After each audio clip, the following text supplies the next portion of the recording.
Day, another wonderful day. Thank you for your blessings. We magnify your name. We thank you for all your grace, your blessings, O Lord God.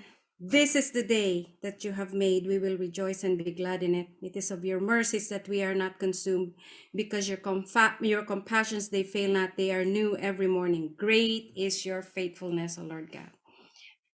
The Lord is my shepherd, I shall not want. He makes me lie down in green pastures. He leads me beside still waters. He guides me in the paths of righteousness for his name's sake. Yea, though I walk through the valley of shadow of death, I will fear no evil, for thou art with me, Lord. Your word and your spirit, they comfort me. Hallelujah. Thank you, Lord God.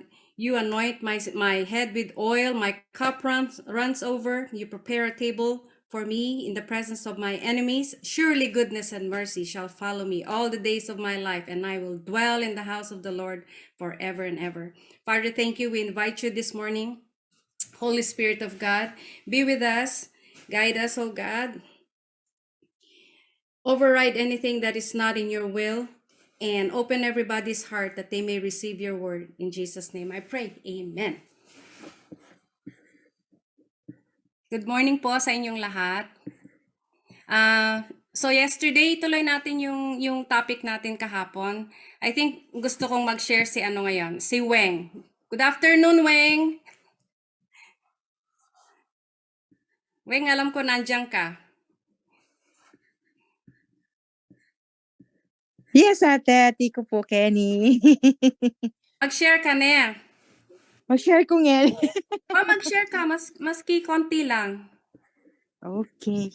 Yes, I know you have something to share. Kaya na mo po kay, talwita mong topic kang bishop, itang forgiveness po. Okay. On mo Okay yung po. camera mo, Weng. Okay lang naman. Kahit may bata. Okay. Kahit may magulong It's okay. makulit na baby ko. Okay, ate. Di nang kaya mo sagling kain na. Pagkabalan na sagling. I hear. Yeah. Okay. Thank you. Oh, sorry po. Sa mga hindi may kilala kay Weng, si Weng, sister-in-law ko, siya yung wife ng 1, 2, 3, ikatlong brother, Kuya Raymond. Okay? So, there, Weng. On mo camera mo, Weng, para makita yung Yes. Hindi po ako prepared. Ika talaga ate, mga nervous ka.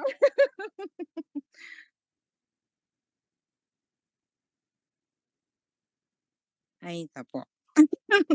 Yes po. Okay po. Forgiveness. Yeah. Kaya pong natural kahit muna. Masakit. Mahirap po yung ano. Yun, sabihin ko Yes. sana Tagalog kasi nandyan si Auntie Linda. Okay. Mahirap po yung mag-forgive kung mag-ano lang po tayo sa sarili nating yung emotion natin pag meron tayong pag na-offend tayo sa ibang tao. Recently lang po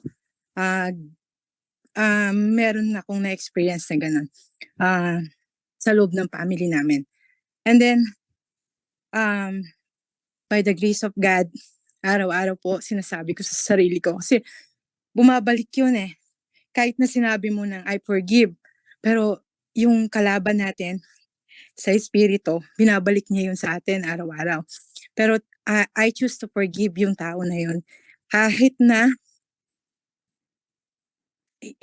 hindi ko kaya, pero sabi nga ni Lord, kailangan mag-forgive ka para yung lahat ng mga dinidesire ng puso mo, hindi siya mabablock. Ganon, yung blessings, yung favor sa buhay natin.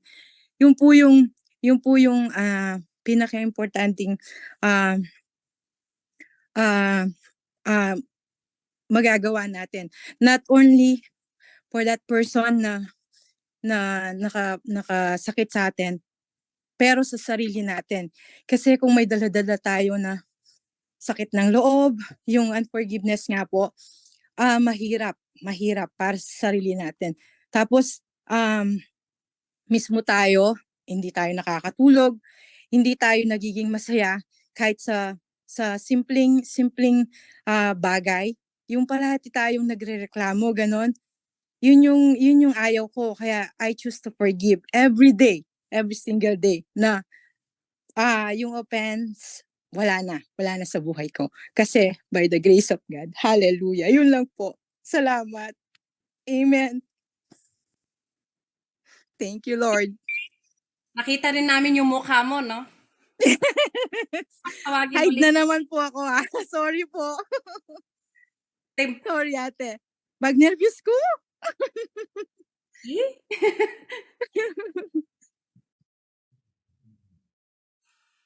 Okay, thank you for that, Weng. Sino pa yung next? Good morning, Shine family. Welcome again. Morning po. Since marami kayo, merong gustong mag-share sa inyo kahit ano? Sino gusto mag-share?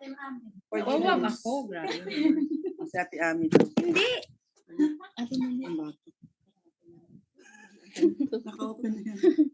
Good morning po sa inyong lahat. Good morning po sa inyong lahat. Narinig na nila ako. Okay.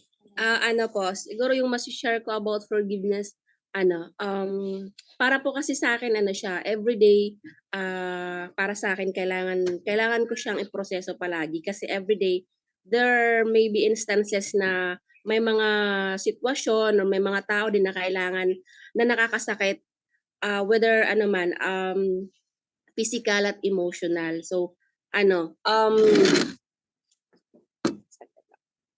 ayun. So, everyday kailangan ko siyang i-process yung forgiveness. Hindi naman po kasi yan, pag sinabing forgiveness is, na-forgive na agad. Kasi sabi nga po ni ate, yung nag-share a while ago na binabalik siya ng kaaway. Siguro na din, para kasi sa akin, na-forgive ko yung isang tao kapag fino-forgive ko yung sarili ko muna. So, every time na nagkakasala ako, nakakagawa ko ng hindi maganda, tinatry ko to assess myself and iniisip ko na baka may ginawa ko na hindi maganda kaya siya nakagawa rin ng hindi maganda sa akin. Kaya yun po yung inaano ko na pinoproseso ko yung sarili ko muna to forgive myself. And syempre po forgive din po the other people kasi di ba pa nga po sabi pa nga sa Bible na hindi tayo patatawarin ng Panginoon kapag hindi tayo marunong magpatawad ng kapwa natin. So ayun po, ayun, yun lang. Thank you. Another one, si Ruby naman po. Paki-introduce po yung name. Monet. Ako po si Monet ng Shine, social worker po ng Shine. Okay, welcome muna. Thank you for sharing. Sino pa po sa inyo sa Shine? Ruby po, Ruby. Social work intern naman. So, good morning po. Good morning. I'm Rubilin from social work intern po dito sa Shine. So, when it comes to forgiveness po, tama nga po yung sinabi nila, bumabalik at bumabalik kasi tinetest tayo ng kaaway. Every time we do in our own na ginagawa natin yung best natin or yung mga bagay. So, may mga people talaga na dadating sa buhay natin na makakasakit sa atin na hindi natin inaasahan. Pero with the grace of the Lord, lagi tayo niyang nire-remind na kung si Lord nga kaya tayong i-forgive ng sobrang dami nating ginawa. Pero sa sarili kaya natin, hindi natin kaya mag-forgive. Diba? So, sabi nga rin po ni Bishop Sam nung nakaraan is, sobrang dapat everyday nagpo-forgive tayo. More than 100 man yan. So, every time na nagkakasala sa ating ibang tao sa simpleng bagay or sa mga kahit sobrang sakit na ginawa sa'yo ng tao, pero the Lord is good talaga kasi binibigyan niya tayo ng grace or binibigyan niya tayo ng knowledge and wisdom kung paano harapin yung mga bagay na yon. Especially kahit sobrang sakit na. Pero yun nga po, thank you pa rin kay Lord kasi siya yung nagbabalik sa atin from the beginning na, anak, minahal kita. Anak, pinorgive kita. Sana ganun din yung gawin mo sa ibang tao. So, ayun lang po. Thank you, Lord, din. Thank you, Ruby. So the Bible says, we are to forgive 70 times 7. That's 499 times a day. We cannot exhaust that amount of forgiveness if we want to forgive constantly. Marami tayong chance talaga na mag-forgive. And yung verse na God will not forgive you if you do not forgive others, God forgave us first. That's why we ought to forgive one another. So just remember that we have plenty of chances to forgive. Tama yung sabi mo, babalik-balik yung unforgiveness. And I shared this the other day. Our minds are so powerful. Even if we want to forget, there are so many things from childhood, yung mga nagsuffer ng trauma dyan, it comes back to you in memory. But you remember those times and release forgiveness anyway, kahit na masakit. So, sino pa po? Thank you so much. Meron pa po sa Shine, gustong mag-share before I call someone else?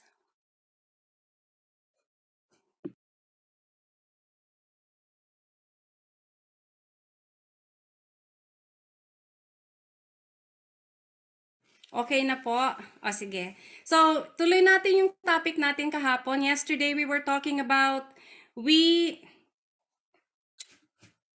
somewhat fell into talking about our spouses, our husbands, since wala sila dito. Pag kay Bishop tayo, medyo quiet yung mga ladies, but I like this. Na-miss ko to eh. Kinikilig nga ako kaninang umaga nung narinig ko yung pinost ni Awi sa YouTube. Na-excite tuloy ako for this next session because I know that a lot of women have probably be holding in a lot of stuff from the time we separated na hindi nila ma-release. And now you can go ahead and we can talk about it again. Yung hindi mga nag-share kahapon about relationships, whatever you want to share, kung meron kayong verse na gusto rin i-share, you're more than welcome to. So share lang kayo.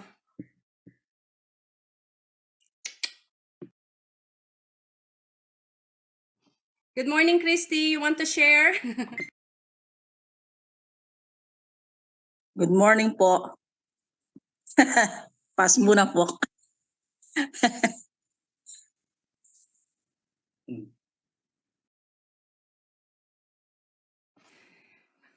Okay. Anyone wants to share today about anything?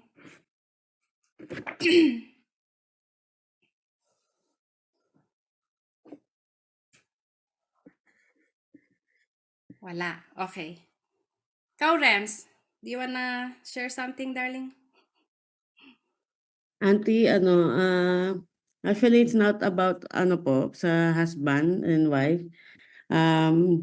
Share lang po akong kasi may naalala po ako about sa living in the present moment.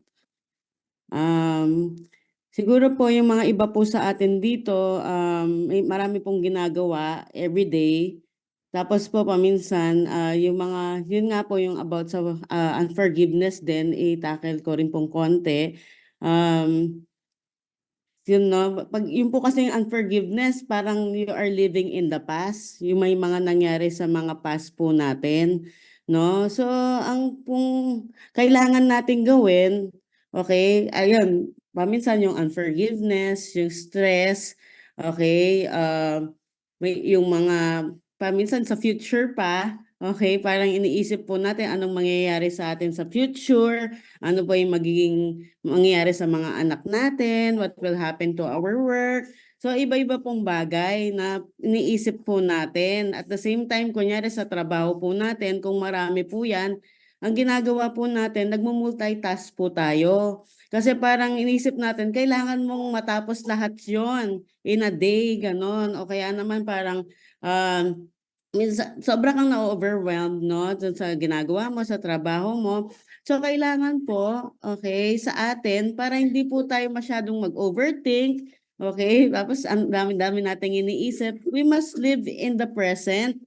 Paano po yun? Okay? I-enjoy mo yung bagay or yung ginagawa mo in the present moment. So, for example po, kasama mo yung mga kids mo. Okay? Ayan, magkakasama po kayo. I-enjoy mo yung ano ninyo, yung bonding ninyo. Sila muna yung parang yung parang iniisip mo at that moment, no? So live in the 24 hours of your day, of your life, no? Wag ka muna pong kung kunyaring ma-anxious ka, okay? Kasi okay lang po yun na nag-iisip ka for your future, pero kung kunyari already causing anxiety, stress sa'yo, so yung munang present moment, kasi po sabi rin ng Bible, 'di ba? Do not worry about tomorrow, for tomorrow will worry about itself. So kailangan po kung ano po yung ginagawa ninyo ngayon, no? So kung kunyari, nagwo-work ka, okay? Ano mo, i-cherish mo yung trabaho mo, no? Yun muna yung isipin mo. Okay? Kung kunyari naman po, ano ka, ano pa ba yung ginagawa mo? Kunyari kahit na lang daw naliligo ka, no? Yung i-feel mo yung tubig, okay? Enjoy mo yung tubig, yung pagsha-shampoo mo, yung pagligo mo, no? Or kung kumakain ka, talagang namnamin mo yung kinakain mo, no? So live in the present moment, okay? Wag po tayo masyadong pa-stress kung ano yung mangyayari in the future, okay? Kung ano yung past mo, yung lagi mo binabalik-balikan kasi po you are living sometimes in the past. Okay? Kaya po bumabalik-balik yung unforgiveness, yung resentment, yung bitterness. Okay? O kaya naman sa future naman, yun yung lagi mong iniisip. Okay? Yung mga finances mo. Okay? Paminsan ganun pa. Yung savings mo, ano na kayang mangyayari. Paano kayang gagawin ko sa mga anak ko. So, live in the now. Okay? Live in the 24 hours of your day. No, so i-cherish po natin yung araw na yung araw na 'to, no? Paminsan po kasi meron pang times na sobrang excited ka dun sa mangyayari in the future. Kunyari babakasyon ka, sobrang excited kayo, parang minamadali niyo po yung araw. Okay, na ay sana ano na. Tapos di mo na malayan, yun na pala, no? Tapos hanggang dun sa ang bilis bumibilis yung araw, no? So pag po in the 24 hours, yung parang bang napansin mo bigla ang dami mo na palang na-accomplish, ang dami mo na pong nagawa. Kasi parang step ano po siya, hindi mo siya minamadali, okey? Chine-cherish mo each moment, 'no? So, yun lang po yung gusto kong anuhin, i-share. Live in your 24 hours, cherish lang po natin, 'no? Kung kasama po natin, for example, yung mga kaibigan po natin, okay? I-enjoy po natin na kasama po natin sila. Yun po muna yung isipin natin at that time, gano'n. So, tapos kung kunyari kasama mo din yung family mo, enjoy mo, 'no? Ayun. Kasi po yun yung, I believe po, isa po yan sa mga ways na nakatulong po sa akin para makapag-ano po ako, move forward po ako nung nawala yung mami ko, 'no, na nag-live po ako in the 24 hours ng buhay ko.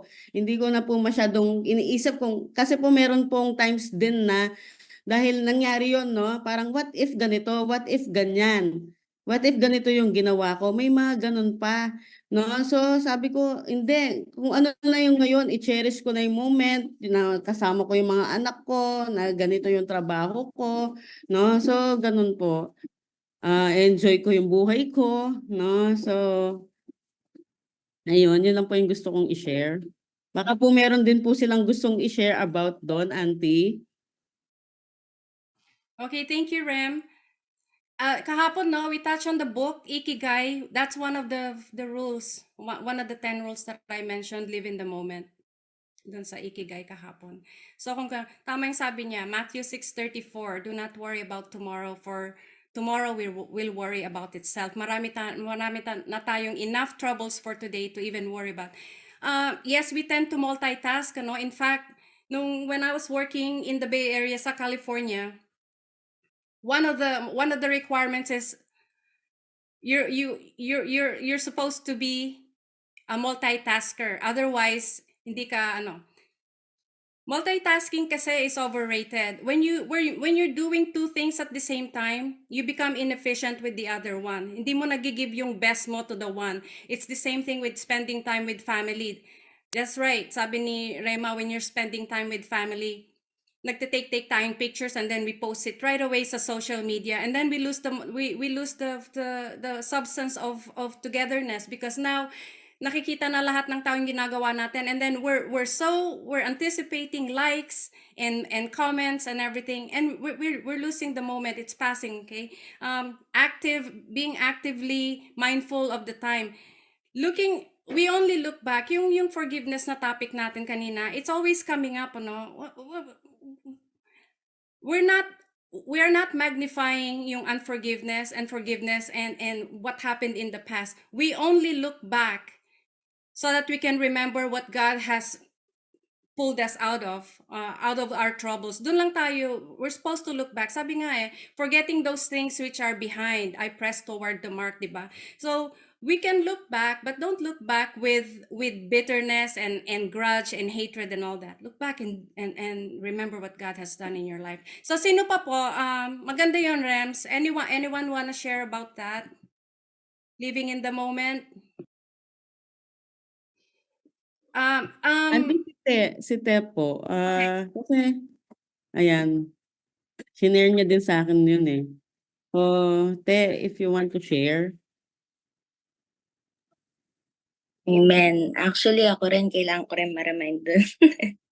Pero, habang nagsasalita si Ate Rems, tsaka si Auntie, nare-remind ako dun sa, yun nga, yung prinsipyo din na living in the moment.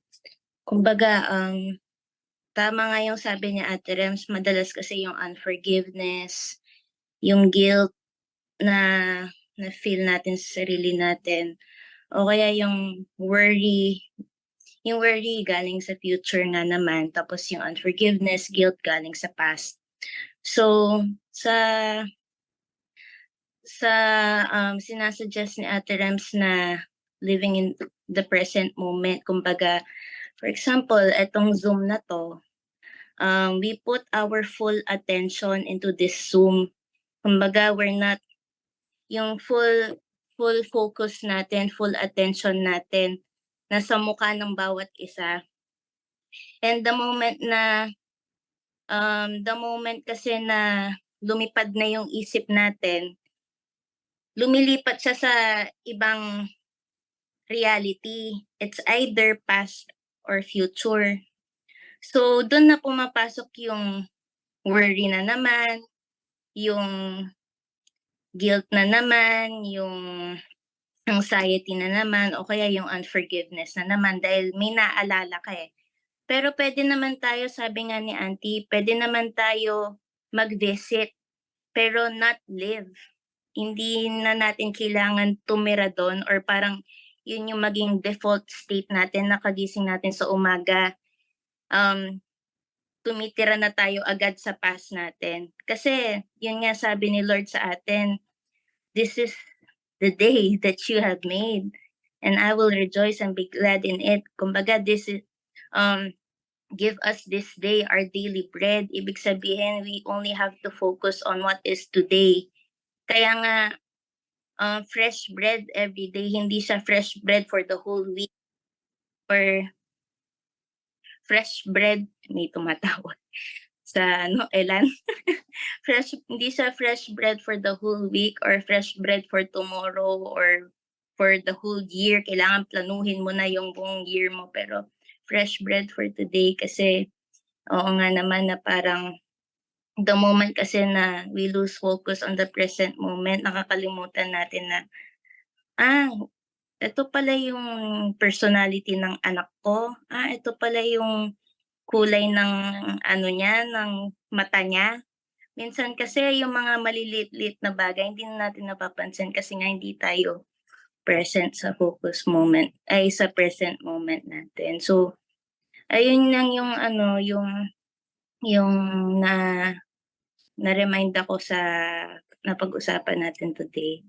Na ayun, yan lang po. Thank you, Te. Sino pa sa inyo? Living in the moment. Christy, for some reason, I really want you to share. I know you have been blessed the past few months. You cannot say you don't have anything. Please share. Ikaw yung nakikita ko. Sige po, mag-share po. Opo, yung goodness ni God po yung share ko tsaka yung pag-aaral ng anak ko.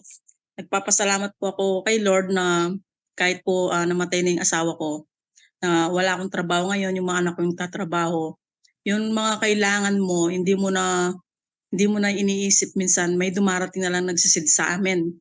Kaya nagpapasalamat ako sa mga nagsisid sa amin, nagpapasalamat ako kay God na hindi niya ako pinababayaan sa araw-araw namin pamumuhay. Tsaka yun nung pong namatay ang asawa ko, gusto po kasing matapos nung anak ko sa pag-aaral, yung bunso.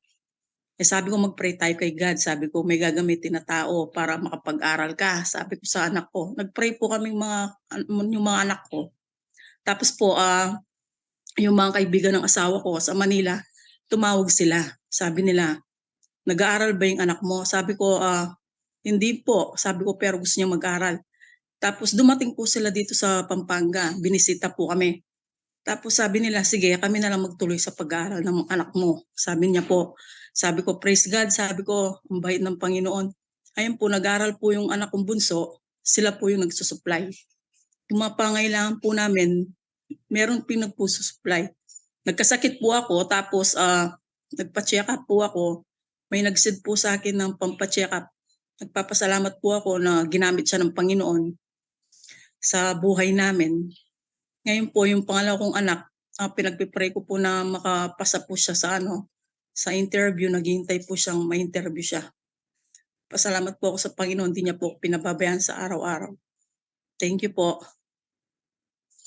Thank you po sa... Thank you po. Amen. So, hindi natin masasabi na wala pa akong masishare. God is so good, okay? I cannot stress this enough. Kahit sa akin, God is so good. Every minute of the day, paggising natin sa umaga, when we breathe, we're breathing the breath of Meron God. yun pa lang po, unforgiveness pala. Meron po kasi akong nakaaway dati. Ngayon po na matagal na po yun, pinatawad ko na siya. Ngayon nasalubong ko po siya sa daan. Kinumusta ko po siya, sabi ko, kumusta ka na? Di pa ako binabate, pero siya, pinatawad ko na sa mga nagawa niya sa akin dati. Pero siya, hindi pa. Sabi ko, napakabuti ng Panginoon, sabi sa kanya. Sineran ko pa siya na sabi ko, nagkita tayo. Sabi ko, ito na siguro yung pagkakataon na magbati na tayo. Sabi ko, yung mga nagawa natin dati, wala na yun. Matatanda na tayo, sabi ko sa kanya. Di rin siya umilik kahit na niyakap ko siya. Hinayaan ko na lang po, pag-pray na lang. Amen. Amen. Sino pa? Alam ko, marami pa dyan, yung di nag-share kahapon. Good morning, Che. I miss you, nak. Auntie, miss you.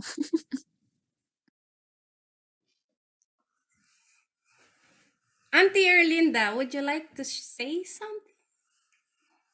Do you have anything?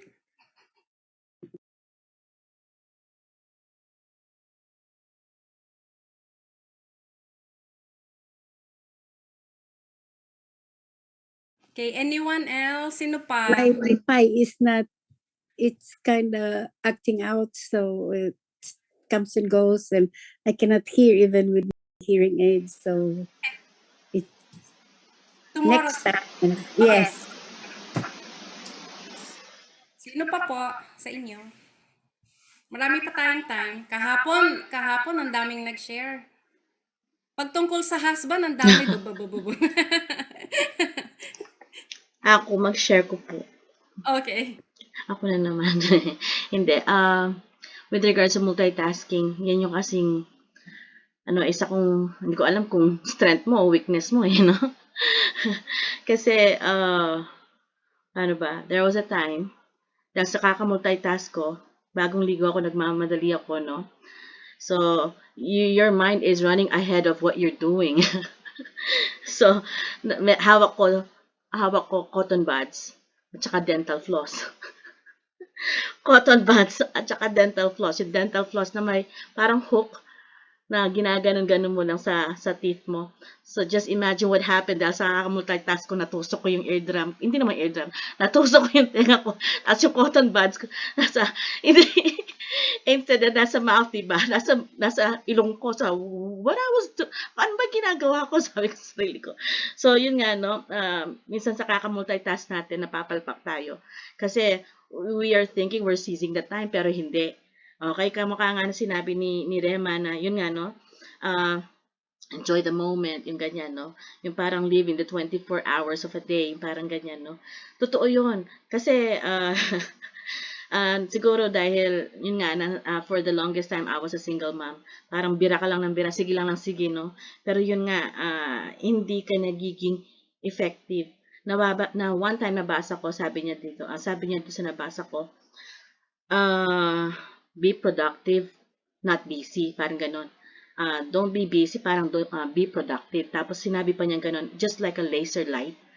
Parang laser light, ganyan. Kasi mas effective ka kapag focus ka lang. Okay, pag focus ka lang, talagang it pierce, parang ganyan. O kaya sa spotlight na lang, talagang makikita mo amidst darkness kung ano talagang gusto mong mangyari. Unlike yun, syempre, kapag diffuse yung light. So, yun naalala ko, oo nga naman. Pero until now, kailangan kong i-discipline yung sarili ko na, you have to do this one first. Next, ito. Minsan kasi sa kamamadali mo, kunwari, ang dami mong gagawin. Parang, ginagawa mo na lang siyang bara-bara. Okay, tapos na. Pero, tapos ba talaga? So, babalikan mo. Anong nangyari? Nasayang yung oras mo. Kasi you're doing it twice, thrice, 4 times.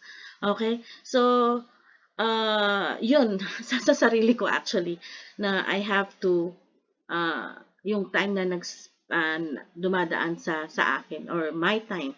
Okay, I think everybody's time, hindi naman I think, everybody's time is really precious. So, kailangan natin talaga silang tratuhin na, alam mo yon, na ano ba talaga ang priority mo? Ano ba talaga ang importante as of now, yung ganyan. Yung hindi yung next year pa lang iniisip mo na ngayon, o kaya tomorrow pa lang iniisip mo na ngayon. So, yun nga, live the moment. Yung sinabi ni Rema. Yeah, yun lang po.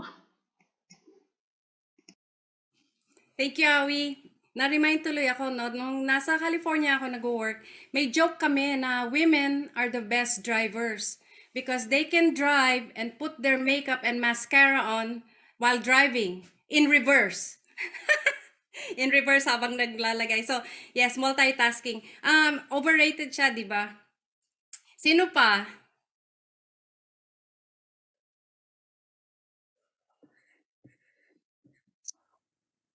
Opo. Hello po everyone. About sa forgiveness po, no? Kahit sabi nga po, magkakapatid, kumbaga sa dalira, iba-iba yung size. Pero sa magkakapatid, ganun din, iba-iba yung ugali, parang ganun. Pero bilang anak, iba na yung mo ngayon, dahil nakay God ka na, yung siblings mo, na parang yung man yung hindi magandang nangyari sa'yo, pag rinilis mo po pala yung parang nabunot yung tinik sa dibdib mo kasi kung yung kaaway ibabalik niya sa'yo, yan matanda ka tapos ginaganyan ka. Pero ikaw, pag pinag-pray mo po pala sa Lord na alisin ka po niya dun sa sitwasyon na i-release mo yung kapatid mo kung ayaw niyang pakinggan yung mga sinasabi mo. Pag yung ikaw mismo, inano mo na yung sarili mo kay Lord, nagpaayos ka kay Lord, yung mga bara-bara na maaalis po pala. Yun yung na-remind ako, inalis na kita dyan, kaya wag ka nang iiyak dyan.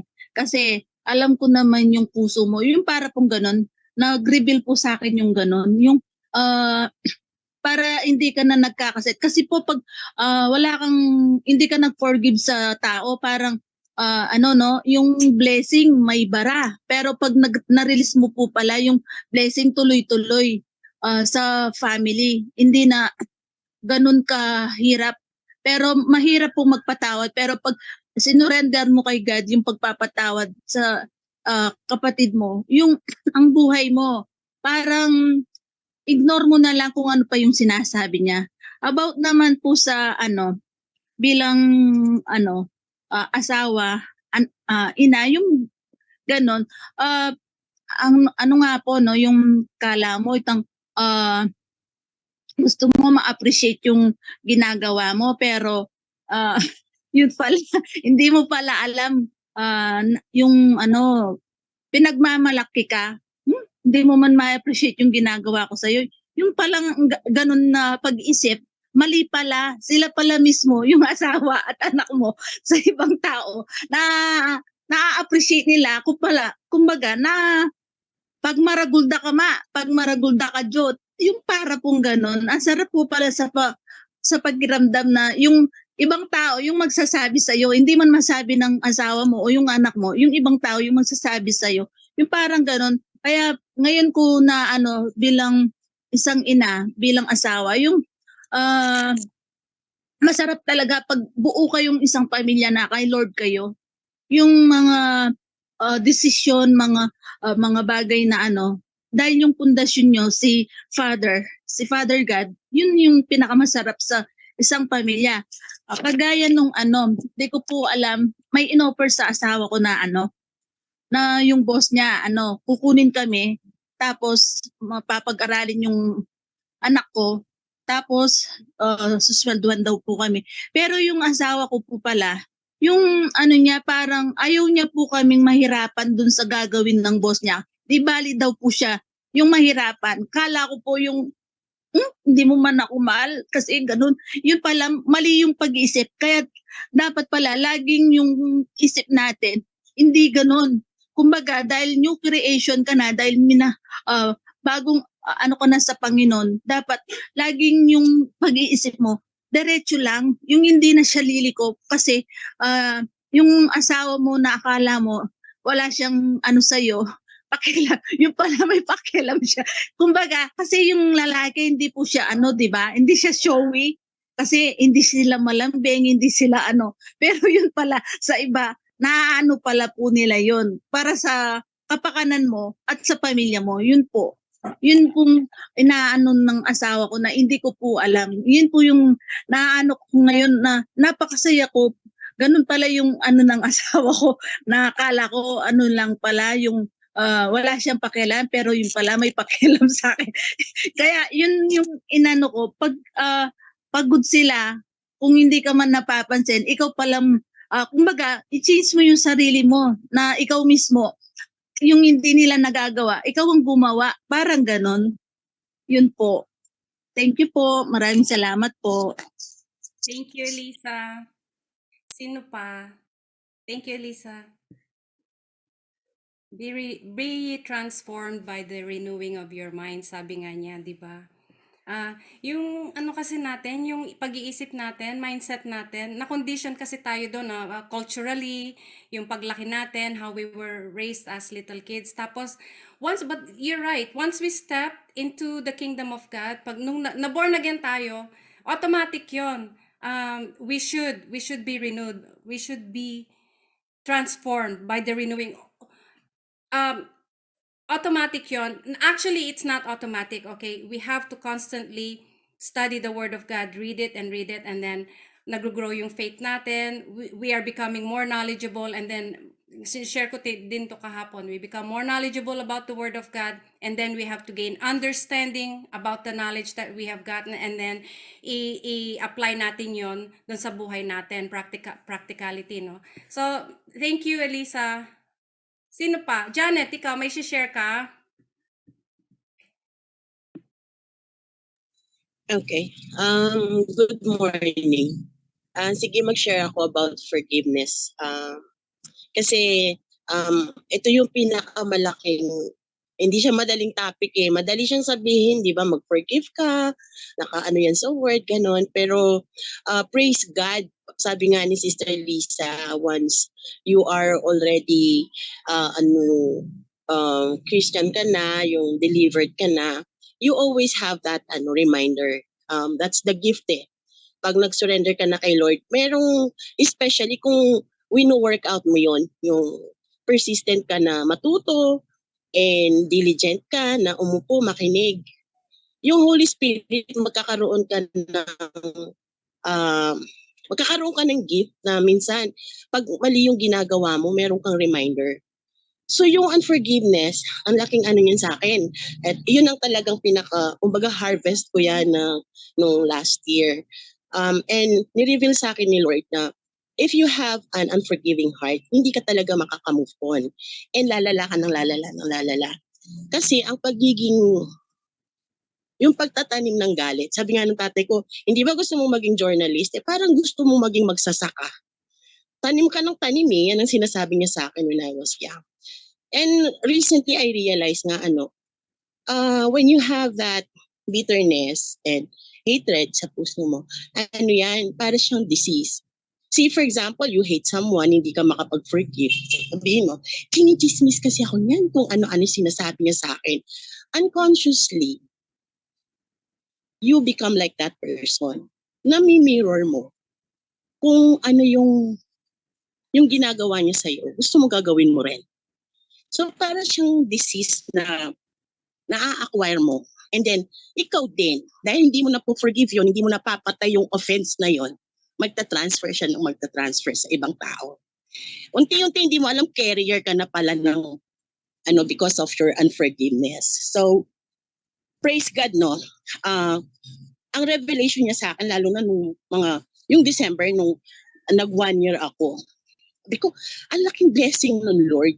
Yung makapag-establish ka ng relationship sa Holy Spirit, and then yung pag nagagalit ako ngayon, sabi niya, yung parang yung term ko na binabatukan ako ni Lord, yung sasabihan ka niya, ayan ka na naman praise God sa word, no? Isi-shift back ka dun sa pagka-deliver mo.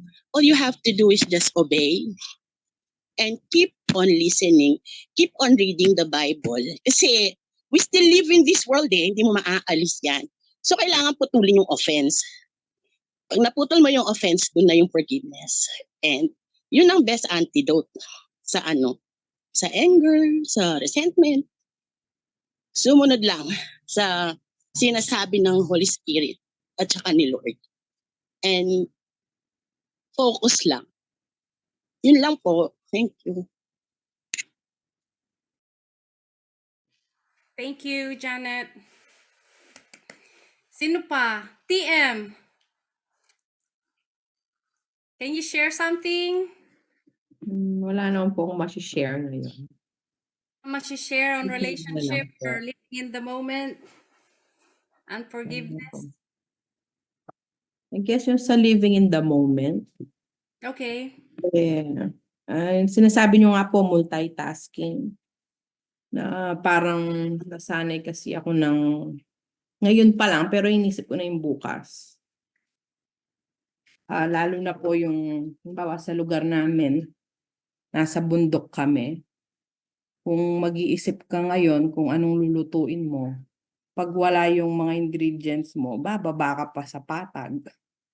So, kailangan ahead of time, nakaisip agad lahat yon.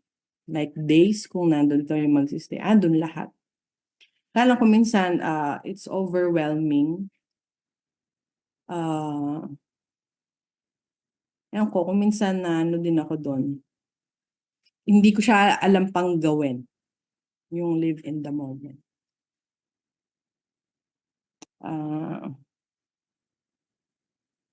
Hindi ko pa siya alam gawin. So, nakikinig lang ako sa inyo. And even with dun sa marriage, yung mga sharing nyo kahapon, ina-absorb ko pa siya. So, it's one part na pinagpipray ko pa.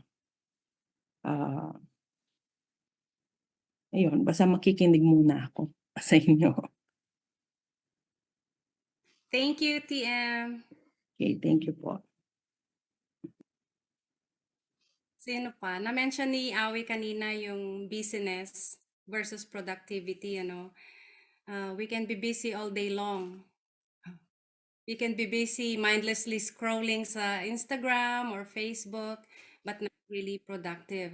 So, ayun nga, yung priorities kasi, when we worry, that means we're not prioritizing yung gusto nating gawin. Pero paano ba tayo mag-prioritize? Kasi napag-usapan din namin ni Te ito, matagal na, ewan ko kung na-remember ni Te. And even Jancy, nung minentor ko minsan si Jancy, inano niya sa akin, paano po bang mag-prioritize? Auntie, nahihirapan ako. Sabi ko sa kanya, when you prioritize, you put yung talagang number one na importante sa'yo. Hindi ko po alam. Well, what do you value? What are your values? Do you value relationships? Do you value your job more? Do you value your yung ano mo sa church? Yun dun ka mag-prioritize from what you value the most. You prioritize. For me, okay, Manang Linda and I, let me share this, okay? This is good too because we were talking this morning.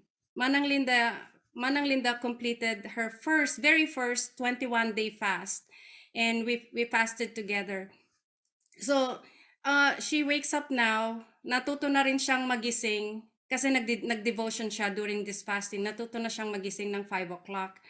So, of course for us, medyo may edad na kami, no? We've already established our priorities in life kasi number one, retired na siya.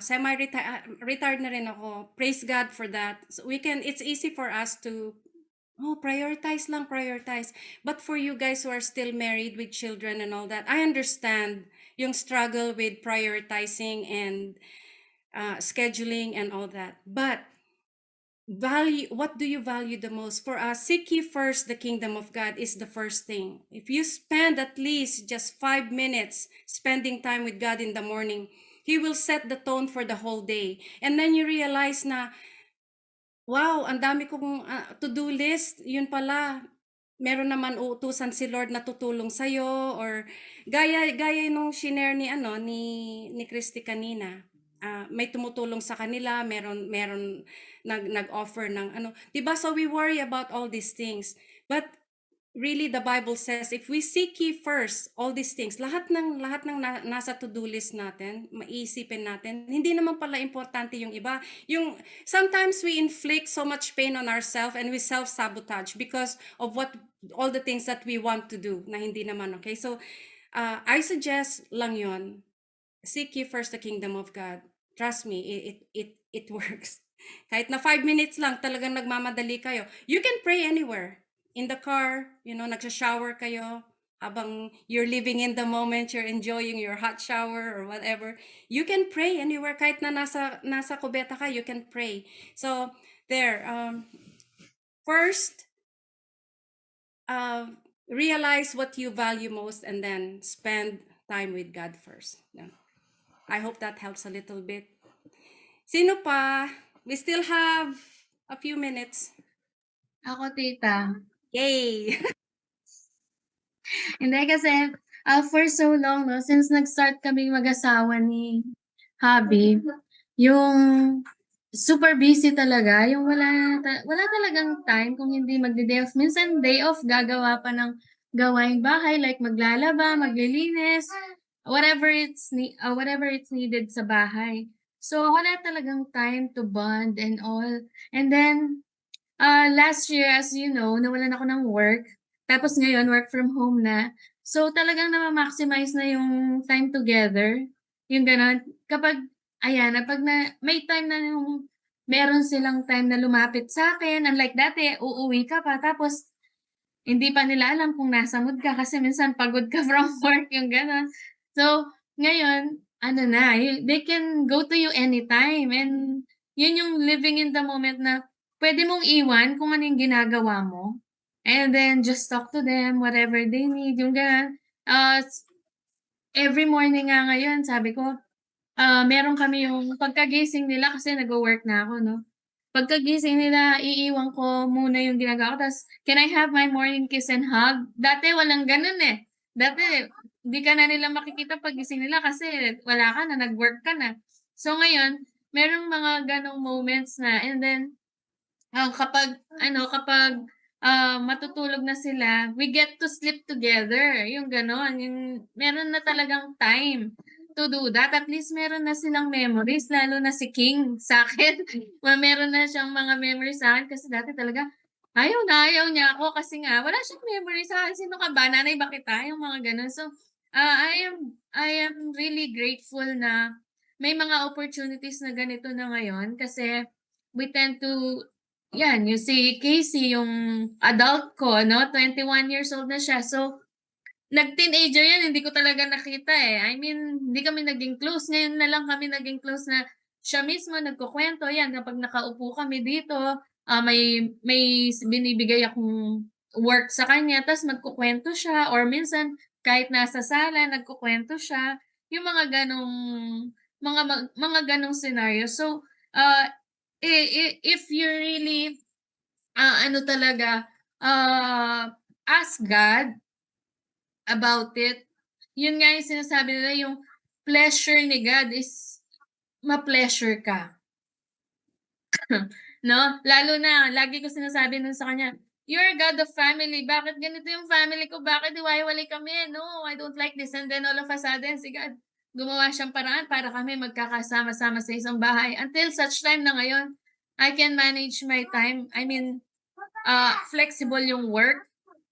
So I can easily just stop and then go with them. Yan, nakakapaglaro and all. And then, yung isa pa, yung forgiveness sa may mga asawa dyan, it's gonna be an everyday challenge for you. Kasi, sabi nga, kahapon, no, we tend to respond instead of listen as women, no? Parang napaka-defensive natin agad. Yung parang kapag may sinasabi sila sa atin, parang tayo pa yung unang nagagalit, no? So, kapag naman tumatahimik tayo, akala din nila galit tayo, pero nag-iisip lang naman tayo, right? Pero ganun talaga kasi yung, yung relationship, yung mga asawa natin, nandyan because they care. It's just that they cannot express it freely the way we want to or the way we want to see it. Diba? Minsan, you expect something like this grand, pero ito lang yung kaya niya kasi ito lang yung, this is just what he can, no? So, iba tayong mag-isip. Sabi nga nila, yung brain daw ng babae, ang daming ganyan-ganyan eh. Pero yung sa lalaki, straightforward lang siya. So, it's the same thing nung ni-reveal sa akin ni Lord yung last year na your husband is not your project. Kaya nagpapa-thank you ako sa Proverbs 31 last year. Kasi your husband is not your project. So, I let it go na lang. Lord, ikaw ang bahala. Pinagpipray ko naman siya sa'yo. And then, just a quick share lang, no, kung bakit ko nasi-share to ngayon. Kasi, kapag nagsi-synergy, umakyat ako sa synergy to preach or to share the word, before yon, a month before, ibibigay na yung schedule namin. So we can study, we can do our devotions, we can fast and all ng kailangan namin gawin to really give the word, no?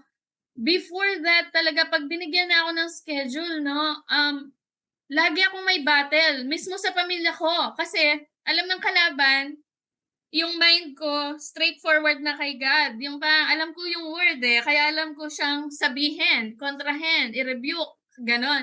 So, the enemy will use people that are close to me, either yung mga kids ko or yung asawa ko. And it's very challenging kasi alam mo magtuturo ka tapos may ganon. So, nung nilet go ko kay Daddy God na sinabi niya, your family, your husband is not your project. Hayaan mo sila. I'll do it. So, hinayaan ko, pinagpipray ko lang. And then, ayun na nga, nag-harvest na tayo this year for the first time. Meron akong schedule kailan ba yon? 2 weeks ago yata. A week ago, actually, that was last week, no? Sa Synergy. Ito pa lang yung pinaka-peaceful ko. Ito pa lang yung pinaka-peaceful ko preaching. Na nagawa ko yung preaching ko na very peaceful and very supportive silang lahat sa akin. Yung, alam mo yun, yung walang tension sa bahay, walang strife, walang kabusitan, yung wala akong ni-rebuke, hindi ako nag-referee, yung mga ganong scenarios. Kasi, di ba, there would be times na ganun talaga eh. Kasi matitest ka talaga ba? Yan ba yung pinipreach mo? O sige nga. Dahil yata grace yung ituturo ko. So, yung buong time na nagpe-prepare ako, may grace talaga. As in,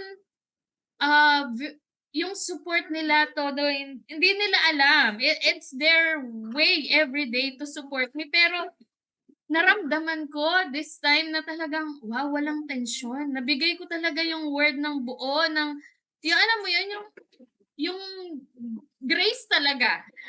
Na-release talaga yung grace doon. So, ayun lang po, no? Lagi lang natin tandaan na we have to give it all to God, hindi lang yung mga few areas na gusto nating i-submit. We have to fully submit everything to Him. Kasi yung mga tao, hindi po natin makokontrol yung mga utak at emotion ng mga yan. But only God can, no? That He can put a word on their heart and their mind, whatever. They can use other people, pero tayo hindi natin kaya yon. So only by the grace of God talaga if we fully submit. Yun lang po. Thank you. Thank you, Che, for that. I don't know if some of you remember John Lennon, from way back in the 60s. John Lennon wrote a song about his son called Beautiful Boy. I remember yung one stanza doon. Sabi niya, life happens when you're busy making plans. And this resonates well with me because I was talking to Manang Linda. We talk every day anyway. While we were fellowshipping, bumalik yung memory this past December. Sabi ni Weng, nandito, kapitbahay lang namin kasi sila, Weng, pagising daw ni Will, yung anak nila na bunso, he's 16 now. Sabi niya, Mami, parang hindi man Christmas. That's true because all our kids are gone. So this year, dalawa lang kami ng husband ko. And I was telling Manang Linda, wow, time flew by so fast. Our youngest is 19. Pero we were so busy when Andrew was growing up. Andrew actually grew up on the road, laging drive for hours and hours because we were doing importing business back then. So Andrew grew, as a baby, Andrew grew up in the truck with his little DVD player. So even though I thought na I was present with him, no, we weren't really. So life was happening, okay, while we were busy pursuing business, pursuing this, pursuing that. So yung mga meron pang mga anak na maliliit, pag nakikita ko kayo, I can see myself, and now nakikita ko na you're spending time with your kids. That was my desire too. You know my story with my two kids. They were left alone all the time by themselves because I was so busy working, okay? Praise God that they grew up as men of God. And yung bunso ko ngayon, he's 19, but I can barely. Let me share. Nung isang araw, I was compiling all my pictures and videos from my computer and linalagay ko dun sa digital frame ko. And nakita ni Rem to, di ba Rem, yung digital frame namin dito with little pictures. Well, I came across this video na Andrew had his phone and he's talking sa phone, record niya, sabi niya, I just want to show you my house and here's my mom and here's my dad. Pagdating nung show niya ganun yung room sa house, tapos nakarating siya I was on my phone. Sabi niya, and that's my mom. Sabi kong ganun, come on, Andrew, for no reason, okay? My heart melted. For no reason. Sabi ko, come on, Andrew. Ayoko kasi yung ako na linalagay ako sa niya, tapos ipopost niya. And then, when I saw that, I melted. Sabi ko, wow, he was only 6 years old. And he was just having fun. And I yelled at him for no reason. And we can do a million good things with our kids, and they remember that one wrong thing na sinabi natin or we yelled at them. Kids do not understand when we yell at them. Okay, and we, especially we moms, we tend to yell. It's not what we say most times, it's how we say it. Like nung sinasabi ko, kumain ka na ba? Hindi, okay lang. Kumain ka na ba? Di ba? There's a big difference when yung intonation natin and everything. So that's why we are mentoring, because we've already made all these mistakes. Don't repeat them.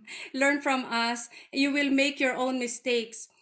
But sabi ko kay Manang Linda, kaya nga X X is in the past because that's why it's called experience, okay? Because X is done. And experience is the best teacher talaga. We can tell you all these things, but unless you go through with them and experience them yourself, you're not going to learn what we really mean when we say life happens when we're busy making plans. So take in the moment, enjoy the moment, and live in the moment. Okay? So praise God. I hope na lahat meron and also I would like to thank God. Okay, let's praise God for all the things that he is doing in our lives. Marami ng mga breakthroughs from Breakthrough Seed, no. Alam ko marami nang naga-harvest. For me, naga-harvest na rin ako. Hindi ko lang sasabihin sa inyo because marami rin kayong hina-harvest, ganon. Not just monetary, okay? That's just an icing on the cake, but with so many things, with relationships, with what's going on with this group, and all. And for you guys, you're always in our prayers. Lahat kayo, isa-isa kayo. We're praying for this group. So I know na lahat ng blessing ninyo. Your success is also my success. How do we define success? Ano ba? How do we define? Any of you, how do you define success? For me, I define success by the amount of people I impact with the word of God. Yun yung success sa akin. Okay? It's not the money, it's not the house, it's not the car, it's not the, how are we impacting people with the life that we live in Christ Jesus? So, yun lang. Thank you very much, everyone. We'll see you tomorrow. And God bless you all. I love you all. Thanks for joining us today. God bless you.